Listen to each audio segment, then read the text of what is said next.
In today's video, I'm going to teach you Airtable Outlook integration. If you want to automatically send information from Airtable into Microsoft Outlook, this setup is a great way to save time and reduce manual work. The basic idea is simple. When something happens in Airtable, like a new record being added or an existing record being updated, your automation tool will instantly send that information to Outlook to perform an action for you. To get started, open an automation tool such as Zapier, Make, or Airtable automations. Any of these can handle the connection between Airtable and Outlook, so choose the one you're most comfortable with. Once you're inside the platform, begin creating a new automation or workflow. Next, connect Airtable.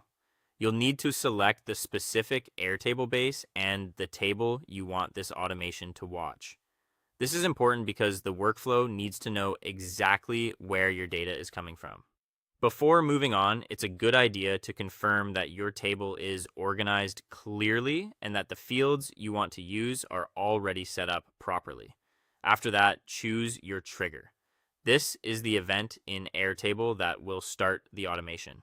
A common option is a new record, which works well if you want Outlook to react whenever fresh data is added. Another option is an updated record, which is useful if you only want the automation to run when certain information changes. Once the trigger is set, connect your Microsoft Outlook account, sign in and authorize the automation platform so it can communicate securely with Outlook on your behalf. Make sure you're connecting the correct Outlook account, especially if you manage both personal and work inboxes or calendars. Now choose the action you want Outlook to perform. For example, you can have Outlook send an email automatically or create a calendar event based on the Airtable data. The best action depends on your workflow, so think about what outcome you want each Airtable trigger to create. The next step is mapping fields. This is where you match the information from Airtable to the corresponding fields in Outlook.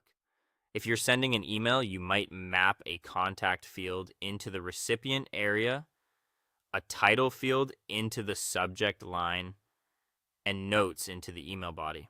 If you're creating a calendar event, you'll map things like event name, date, time, and description. After mapping everything, run a test. This helps confirm that Outlook is receiving the Airtable data correctly and that the action works as expected. Review the test result carefully so you can catch formatting issues or missing information before going live. Once everything looks good, activate the workflow. From that point on, your Airtable and Outlook integration will run automatically in the background.